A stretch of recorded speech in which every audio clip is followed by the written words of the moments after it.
ये RMS project में इस वीडियो में हम लोग रिज़ल्ट में एक स्टूडेंट का फ़ोटो भी ऐड करेंगे। ठीक है, तो फ़ोटो ऐड करने के लिए यहाँ पर हम लोग सबसे पहले क्या करेंगे, जो इंसर्ट का फॉर्म है उसमें थोड़ा चेंजेस करना होगा। जैसे इंक टाइप लगाना बहुत ज़रूरी है। Enctype multipart form data,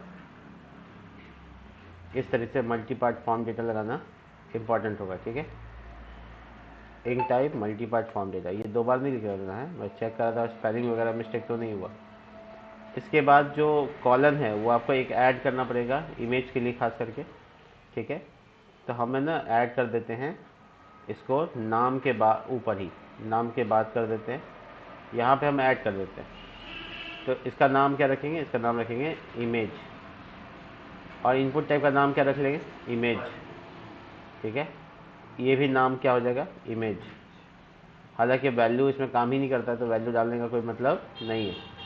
input type क्या हो जाएगा, फाइल हो जाएगा। और जो एरर आया तो यहाँ पे फाइल, बाकी सही। तो ये एक कॉलम इसमें ऐड कर लिया गया है। PHP आर्टिशन सर्व करके इसको मैं रन कर देता हूँ और उसके बाद मैं आउटपुट भी देखता हूँ। ठीक है, इसके अलावा यहाँ पर काम हो गया। अब हम इंसर्ट के बाद कंट्रोलर के पास जाएंगे और कंट्रोलर के पास जाने के बाद जो इंसर्ट का काम हुआ है उसके अलावा यहाँ पर हमको तो पहले तो ये रिक्वायर्ड लगाना पड़ेगा कि इमेज नाम का जो डेटा है उसमें रिक्वायर्ड, यानी कि बिना इमेज के कोई ना, ये रिक्वायर्ड लगाने से ये ऐड हो जाएगा। इस वेरिएबल का नाम डाटा है, तो हम आपको डंप करके दिखा देते हैं, dd $डाटा। जब हम इंसर्ट करेंगे तो जो डेटा होगा, इस पेज को रेंडर होने दो। देखो ये थोड़ा जूम कम है, एग्जैक्टली ये ऐसा साइज का दिख रहा है। इसको हम लोग थोड़ा सा अरेंज भी कर सकते थे। मैं थोड़ा सा यहाँ पे पहले डिज़ाइन सही कर लेता हूँ। ठीक है, होम पेज, और इस जगह पे आप देख रहे हैं ये बटन्स हैं। ठीक है, तो पहले तो इसको कंटेनर में फ्लूइड लगा के आप इसका पूरा विथ फुल भी कर सकते हैं, जिससे आपको जगह मिल जाएगा और ये थोड़ा ठीक होगा। अब ये एक दूसरे के बगल में नहीं आ रहा है, इसकी वजह है ये अलग अलग है इसलिए। तो इसका एक तरीका ये है कि आप इसमें क्लास लगाइए और लिखिए btn डैश ग्रुप, इससे बटन ग्रुप हो जाएगा और एक सीक्वेंस में नज़र आएगा। ठीक है, और ये जो फर्स्ट डिवीज़न लिखा हुआ है, डिवीज़न वर्ड हटा देंगे तो फर्स्ट सेकंड खाली दिखेगा, काफ़ी रहेगा, और ये शायद 2 लाइन का जो एरर है वो सॉल्व हो जाएगा। ठीक है, अब ये पप्पू फेल हो गया, इसको सिर्फ फेल कंसिडर करते हैं क्योंकि अब मेरे पास इतनी जगह नहीं है कि हम सब कुछ दिखा सकें। तो ठीक है, और व्यू सिर्फ रहेगा एक वर्ड तो हो जाएगा। तो ये यहाँ पर रिज़ल्ट डालकर सिर्फ रिज़ल्ट कर देते हैं, ये देखिए, तो ये अभी थोड़ा सा ठीक दिख रहा है। ठीक है, तो हम लोग है ना इंसर्ट का जो पेज है उसमें हम लोग इमेज ऐड किए हैं, आप देख सकते हैं यहाँ इमेज का कॉलम ऐड हो गया है। तो जो डेटा हम अभी डालेंगे, जैसे रोहित और कोई इमेज सेलेक्ट कर लेते हैं एक डेमोन्स्ट्रेशन के लिए, कोई डमी इमेज यहाँ पर इस तरीके से मैथ, कुछ भी डेटा डालो, सिर्फ डंप एंड डाई करना है तो कोई इशू नहीं है। तुम नोटिस करोगे, ओहो इंसर्ट हो गया, मैंने कंट्रोलर के पास ओ ये लिखा था, देखिए उसका कोई एडिट में लिख दिया, माई बैड, मैंने इंसर्ट की जगह एडिट में लिख दिया। यहाँ भी इमेज को रिक्वायर्ड करना होगा, रिक्वायर्ड। ठीक है, और ये डंप एंड डाई वाला मामला। ठीक है, दोबारा से मुझे इंसर्ट करना पड़ेगा कोई एक डमी डेटा, इमेज कुछ भी कंसिडर कर लें, फादर नेम, कॉन्टेक्ट नंबर की जगह कुछ भी, और यहाँ पर सब्जेक्ट्स के मार्क्स। ठीक है, तो तुम देखोगे कि यहाँ एक एरे है जिसमें 10 एलिमेंट्स है, उसमें एक इमेज भी ऐड हो गया। देखो इमेज ऐड हो गया, इमेज का जो नाम है वो भी दिख रहा है। अब इसको तुम डेटा तो तुम्हारे पास आ गया, इमेज तो तुम्हारे पास आ गया, बट ये सेव नहीं हुआ, ध्यान रखना है, ये तो सिर्फ नाम है, तो तुमको सेव करना होगा। तो क्या करना होगा उसके लिए मैं बताता हूँ। देखिए इसका जो इमेज कॉलन है, ये जो इमेज वाला एरे वाला कॉलन है, इसको आपको थोड़ा सा चेंज करना पड़ेगा। ये लगाने से ये तो आ गया, डेटा फिक्स हो गया, लेकिन ये इंसर्ट नहीं होगा, ये टेम्प्रोरी वेरिएबल है। तो हमको क्या करना चाहिए, हम यहाँ पर इससे पहले थोड़ा सा इमेज वर्क कर लेते हैं। इमेज वर्क कहेंगे इसे, ठीक है। तो सबसे पहले हम क्या करेंगे, इमेज का जो भी नाम वगैरह है उसको रिक्वेस्ट की मदद से लेंगे। रिक्वेस्ट इमेज और रिक्वेस्ट फाइल, सॉरी फाइल लेंगे, और फाइल का नाम क्या है, इमेज है, और एरो करके सेव लगाएंगे। सेव फंक्शन लगाने के साथ, सॉरी सेव नहीं, स्टोर लगाएंगे। स्टोर लगाने के साथ ये क्या होगा, ये वाला इस डेटा स्टोर भी होने लगेगा। मैं आपको दिखाता हूँ स्टोर करके। यहाँ पे अगर आप देखें, स्टोर स्टोर कहाँ होता है वो मैं बता रहा हूँ आपको। स्टोर होता है स्टोरेज नाम का फोल्डर में। तो आपको ये स्टोरेज फोल्डर दिख रहा है, उसके अंदर आप ऐप फोल्डर दिख रहे हैं, ऐप के अंदर आप पब्लिक फोल्डर दिख रहे हैं, और यहाँ पे स्टोरेज होगा, ठीक है। तो बेसिकली स्टोरेज फोल्डर के अंदर स्टोरेज होगा, ठीक है। तो आप स्टोर लगा दिए और इसको आप दोबारा से रिफ्रेश कर दीजिए, देखते हैं क्या होता है। तो ये रिफ्रेश दोबारा हुआ है, और यहाँ पर हमको फाइल अपलोड हुआ हुआ दिख रहा है, ठीक है। तो ये जो फाइल अपलोड हुआ हुआ दिख रहा है, ये इस डेटा इंसर्ट करने के लिए वही डेटा गया है या नहीं गया है, इसको भी चेक करना ज़रूरी है। अब यहीं पे डंप कर दिए तो इंसर्ट हुआ नहीं होगा, इसलिए हम इसको ऐसे कमेंट कर देते हैं, ताकि स्टोर तो हुआ है, आप इसके नाम को स्टोर कर सकते हैं ऐसे। मान लीजिए फाइल नेम। अब डंप एंड डाई में उस फाइल नेम को देखिए कि वो जो नाम इंस्टोर हुआ है वही नाम प्रिंट हो रहा है या नहीं हो रहा है। एक बार चेक कीजिए, देखिए वही नाम प्रिंट हो रहा है। तो आपके पास फाइल नेम आ गया। अब आपको थोड़ा सा अपने एरे को मॉडिफाई कर देना है, जैसे डाटा और इमेज की का नाम था, और इसमें आप लिख दीजिए फाइल नेम। इससे क्या हुआ, ये जो डाटा नाम का वेरिएबल था, आप दोबारा देखें डाटा वाला वेरिएबल, उसमें ये नाम आ गया जो कि आपको स्टोर करना था। फाइल की जगह क्या आ गया, नाम आ गया। तो ये नाम अब नाम से इंसर्ट हो सकता है, राइट। अब डेटाबेस में जो नाम जाएगा वो सही जाएगा। तो ये 2 लाइन का कोड था जो मैंने यहाँ पे किया, और आपका काम यहाँ पे हो गया, ठीक है। अब अपने काम को यहाँ पे कंप्लीट कर चुके हैं, देखो ये इंसर्ट भी हो जाएगा।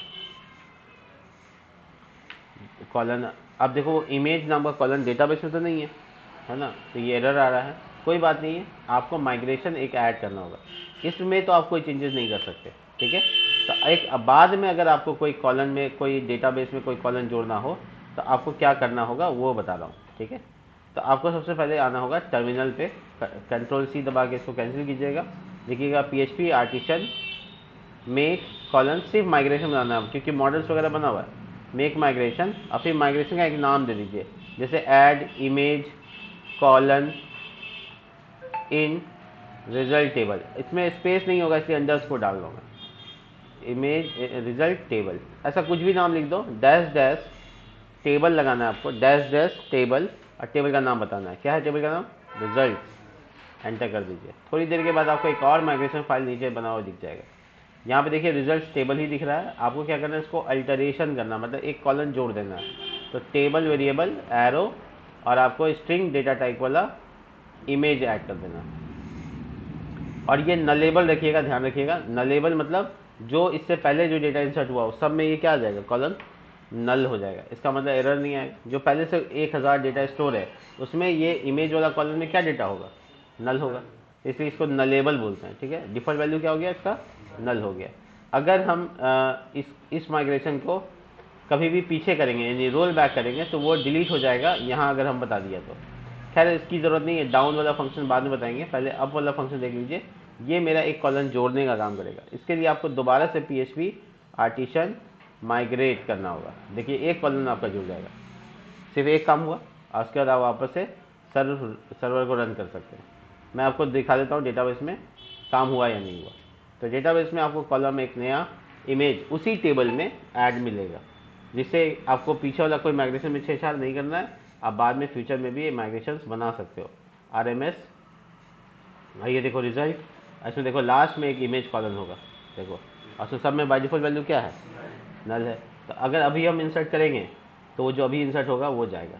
देखो इंसर्ट सक्सेसफुली दिखा रहा है। सबसे लास्ट डेटा लिखना है तो हमको ID को डिसेंडिंग ऑर्डर में शॉर्ट कर लेना चाहिए, राइट, जिससे हमको सबसे लास्ट वाला ऊपर दिखेगा। और देखिए यहाँ इमेज है, ये इमेज का नाम आ गया इसमें, ये नाम से अपलोड हुआ था। तो बहुत अच्छे तरीके से ये डेटा इंसर्ट हो चुका है। अब ये चेक करना है कि ये नाम का यहाँ पर आया कि नहीं आया। देखिए यहाँ पे आया, लेकिन यहाँ स्टोरेज फोल्डर को आप एक्सेस नहीं कर सकते कॉलिंग के टाइम। वो भी हम आपको बताते हैं क्यों नहीं कर सकते। स्टोरेज के अंदर में जो कुछ आपके अंदर में पास में यानी पब्लिक से बाहर ही है, ऐप में है, सब कुछ ऐप में देखो। तो आप ना ऐप फोल्डर को एक्सेस नहीं कर पाओगे अगर आप एक बात का ध्यान नहीं रखते हो। तो क्या ध्यान रखना है आपको, यहाँ से अपने स्टोरेज फोल्डर को पब्लिक फोल्डर में आपको लिंक करना होगा। लिंक कैसे होता है, उसके लिए आपको एक कमांड चलाना होगा, php artisan storage colon link, enter कीजिए। देखिए ऐसा करने से क्या हुआ, पब्लिक के अंदर एक लिंक फोल्डर बन गया। देखिए एरो लगा हुआ, इसका मतलब लिंक फोल्डर है। ये एक्चुअल में आपके स्टोरेज फोल्डर को डायरेक्ट एक्सेस करेगा। ठीक है, अब आपने लिंक कर दिया है तो जो कुछ इसके अंदर होगा वो सब इसमें लिंक हो जाएगा। एक छोटी सी गलती मेरी भी है, हम ऐप फोल्डर में अपलोड करा दिए, हमको पब्लिक फोल्डर के अंदर अपलोड कराना था। कोई बात नहीं है, हम इसको तुरंत सुधार सकते हैं। कैसे, ये जो स्टोर लिखा हुआ है इसके अंदर पब्लिक लिख दीजिए पैरामीटर में, तो जिससे क्या होगा कि ये पब्लिक पैरामीटर को एक्सेस करेगा। अब वापस से सर्वर को रन कीजिए और दोबारा से चेक कराते हैं। देखिए नया इंसर्शन करके, और हम यहाँ पे देखते हैं टेस्टिंग, और ये इमेज जो हमको अपलोड करना है वो हम ये वाला अपलोड करना चाहते हैं। फादर नेम, कॉन्टेक्ट नंबर, नाम वगैरह, और ये सब्जेक्ट्स डमी डेटा है, कुछ भी डाल देते हैं। देखिए इंसर्ट हुआ, आपको चेक करना चाहिए यहाँ पे इमेज का नाम आया कि नहीं आया।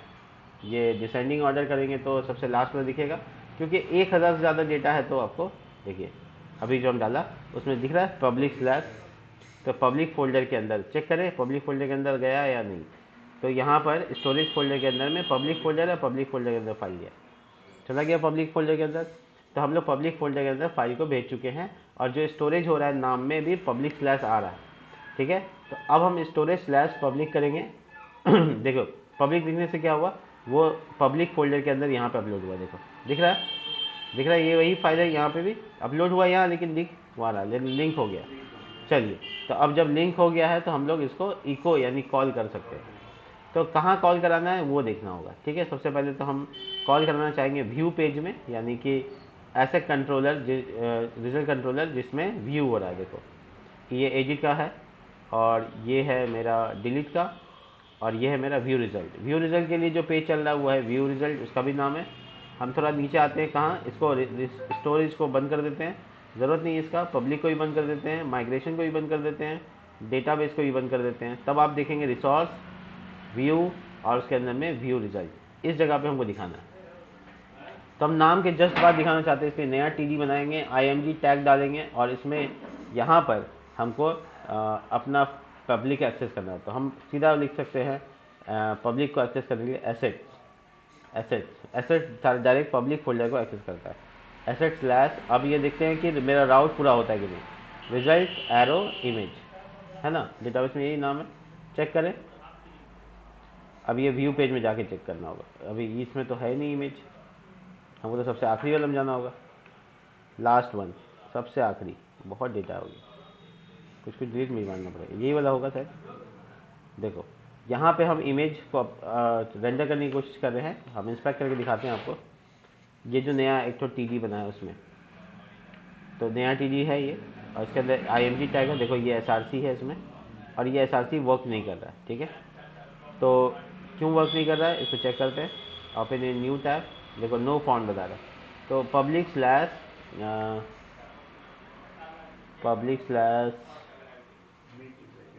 मुझे लगता है कि पब्लिक फोल्डर से बाहर है, स्टोरेज एक बार ट्राई करते हैं, सही राउट ट्राई कर रहे हैं,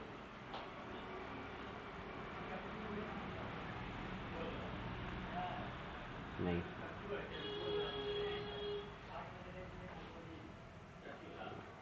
चेक करना पड़ेगा। मैं एक बार और वो वाला लिंक वाला कमांड लगाता हूँ, ये वाला कमांड दोबारा चलाता हूँ। ऑलरेडी लिंक बता रहा है, पहले से ही लिंक था। स्टोरेज मेरा पब्लिक फोल्डर है ये, ठीक है, कहाँ गया पब्लिक फोल्डर ये, और इस पब्लिक फोल्डर के अंदर स्टोरेज फोल्डर है। अच्छा, एसेट्स के आगे हम यहाँ स्टोरेज लगा के देखते हैं। स्टोरेज, ये तो मैंने वहाँ भी लगाया था लेकिन काम नहीं किया। स्टोरेज और फिर स्टोरेज के अंदर में डायरेक्ट फोल्डर है, यानी पब्लिक स्लैश नहीं करना चाहिए। और फाइल के नाम में पब्लिक फोल्डर नहीं आना चाहिए। ठीक बात है।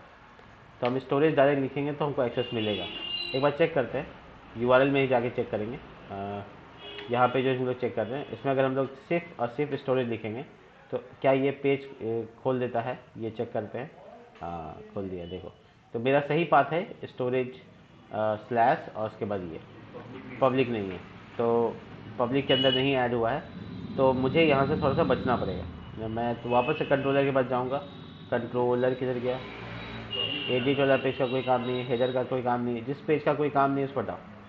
रिजल्ट कंट्रोलर में यहाँ पर मैंने यहाँ पे पब्लिक लिखा था, ठीक है। तो पब्लिक लिखने की वजह से ये पब्लिक यूआरएल में भी ऐड हो जाएगा, क्योंकि नाम में यूआरएल आ गया। ओ, ठीक बात है। तो मुझे लगता है कि यहाँ पर नाम में स्टोरेज करने के लिए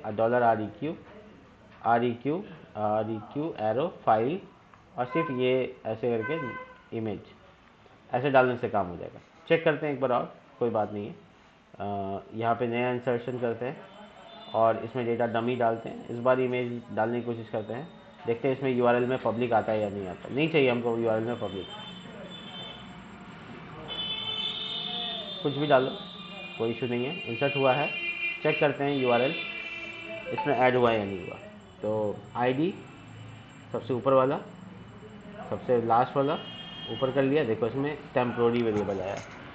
ओहो, ये भी नहीं चलेगा, हमको नाम चाहिए। नाम पब्लिक हटाने से पब्लिक फोल्डर के अंदर आ रहा था, उसको नहीं आना है। यहाँ पे देखो इसका लिंक जो है वो पब्लिक फोल्डर से ही होता है। स्टोरेज एज शायद पब्लिक, अब ठीक है। अब चेक करते हैं, थोड़ा सा मेहनत बढ़ गया है।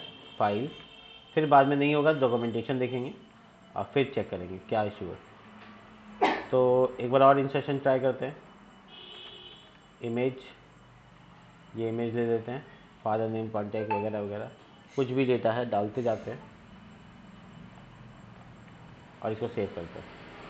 सेव तो हो गया है, चेक ये करना है कि मेरा इंसर्शन सही से हुआ कि नहीं हुआ, क्योंकि डेटा इंसर्ट हो चुका है और ये आईडी की जगह पे यहाँ ज़ीरो आया, यहाँ डेटा ही नहीं आया। अब क्या गलती हो गया? File name storage as public, यहाँ स्टोरेज तो हो गया, इसमें पब्लिक फोल्डर में स्टोरेज हो गया। स्टोरेज एज तो ठीक से काम कर रहा है, बट इमेज का नाम नहीं आ रहा। मैं चेक कर लेता हूँ क्या मामला है। यहाँ से थोड़ा देखो, यहाँ पे फाइल अपलोडिंग का तरीका बताया जाता है। स्टोर एज अवतार, अवतार बेसिकली फोल्डर का नाम होगा जो कि यहाँ पे बताया जा रहा है, और इस जगह पे फाइल, ठीक है। जो पाथ है कंप्लीट वो इस तरह से कॉपी प्रिपेंड पुट